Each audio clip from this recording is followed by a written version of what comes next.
বন্ধুরা, মা খরগোশটা এখন আমরা যে উপর থেকে যে ঘাসগুলো দিয়েছি সেগুলো খাচ্ছে। এরা দিনের বেলা খাবার অনেক দীর্ঘ বিরতিতে খায়। তো বাচ্চাগুলো শুয়ে আছে, ওগুলো অল্প অল্প ঘাস মাঝে মাঝে খায়, তবে সেটা খুব রেয়ার। মা খরগোশ মিনিমাম বিরতিতে ৩-৪ ঘন্টা পর পর তার বাচ্চাগুলোকে দুধ পান করায়।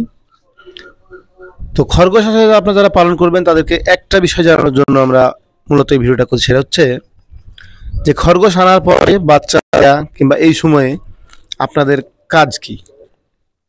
আপনারা মোটামুটি বাজার থেকে একটা খরগোশ, একজোড়া খরগোশ নিয়ে আসলেন, আনার পরে এরকম খাঁচায় তাদেরকে পালন করবেন।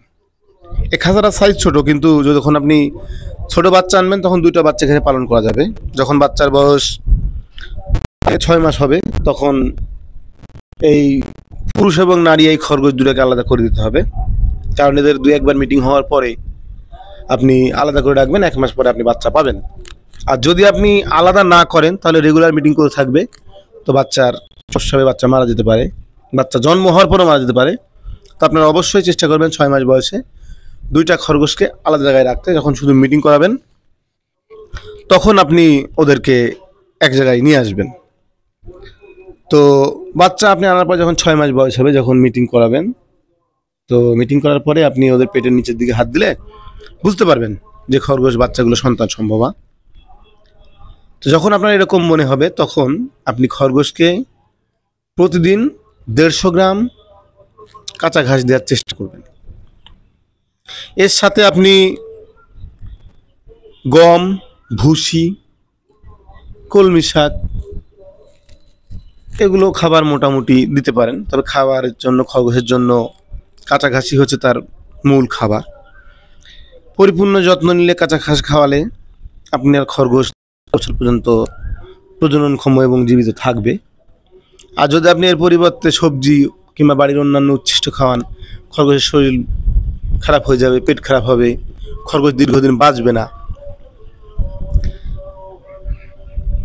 আপনারা যেখানে ঘাসের খানিকটা অভাব রয়েছে, চাইলে আপনারা শুকনো ঘাস, কাঁচা ঘাস কোথা থেকে হে আকারে কিনতে পাওয়া যায়, এগুলো কিনে আপনারা শুকিয়ে রেখে দিতে পারেন, অথবা প্রক্রিয়াজাতকরণ করা হে আপনারা পাবেন। অতি অল্প অল্প পরিমাণ প্রতিদিন খাইতে দিলেন। আর খরগোশের আরেকটা সমস্যা হচ্ছে খরগোশের দাঁত দ্রুত বৃদ্ধি পায়। তো এই বৃদ্ধি পাওয়ার কারণে তারা প্লাস্টিক অথবা রাবার, কাঠ এই টাইপের জিনিস কাটাকুটি করে। তো আপনার যদি এগুলো একটু প্লাস্টিক ওদের কাছে দিয়ে দেন, যদি কাটে, তাহলে দাঁতের বৃদ্ধিজনিত সমস্যাটা আপনার খরগোশের হবে না। আর যদি না দেন তাহলে দাঁত বেড়ে গেলে ওরা তখন বিভিন্ন জিনিস কাটতে থাকবে, ওদের মুখের খাবার দাবারের সমস্যা হবে। আর খরগোশ অল্প পরিমাণ পানি খায়, আপনারা চেষ্টা করবেন ওদেরকে অল্প কিছু পানি দিতে, খুব বেশি না, অতি সামান্য পানি দিলে ওদের চলে যায়। তো যখন খরগোশ আপনার গর্ভবতী হবে 6 মাসে, আপনি আলাদা রাখবেন, এদেরকে খাবার দেবেন, আর দেখবেন এই সময় বিশ্রাম করতে থাকবে। আপনি বিশ্রাম দেখলে বুঝতে পারবেন যে খরগোশটা সন্তান সম্ভবা। এবার আসেন আপনার খরগোশের বাচ্চা হওয়ার পর কী করণীয়।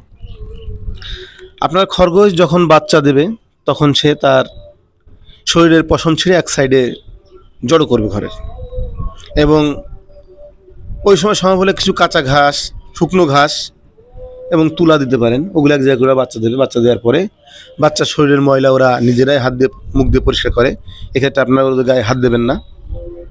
7-8 দিন বয়স হওয়ার আগ পর্যন্ত চোখ বন্ধ থাকে, ওরা সেই অবস্থায় নড়াচড়া করে আর মার থেকে দুধ পান করে। সেই ক্ষেত্রে সেখানেও আপনাদের ইন্টারফেয়ার করার দরকার নেই।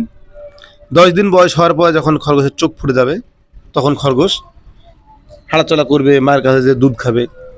আর ধরেন 21 দিন বয়স হয়ে গেলে ওরা তখন আস্তে আস্তে ঘাস খাওয়া শুরু করবে। ওই যখন তারা ঘাস খাওয়া শুরু করবে তখন ওই 30 দিন পরে আপনারা খরগোশ বিক্রি করতে পারবেন, অথবা মায়েদের কাছ থেকে আলাদা করে দিতে পারবেন। এই যে দেখেন আমাদের ছোট খরগোশটা ঘাস খানিকটা খাচ্ছে।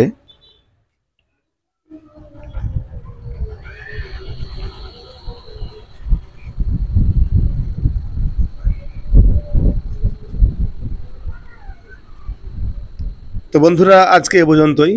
আমাদের পরবর্তী ভিডিও পেতে হলে আপনারা আমাদের চ্যানেলটাকে সাবস্ক্রাইব করে রাখেন, তাহলে পরবর্তী নোটিফিকেশন এবং প্রয়োজনীয় তথ্যসমূহ আমি আপনাদের দিতে পারবো। সবাই ভালো থাকবেন, সুস্থ থাকবেন এই কামনায়। শুভ দুপুর, ধন্যবাদ।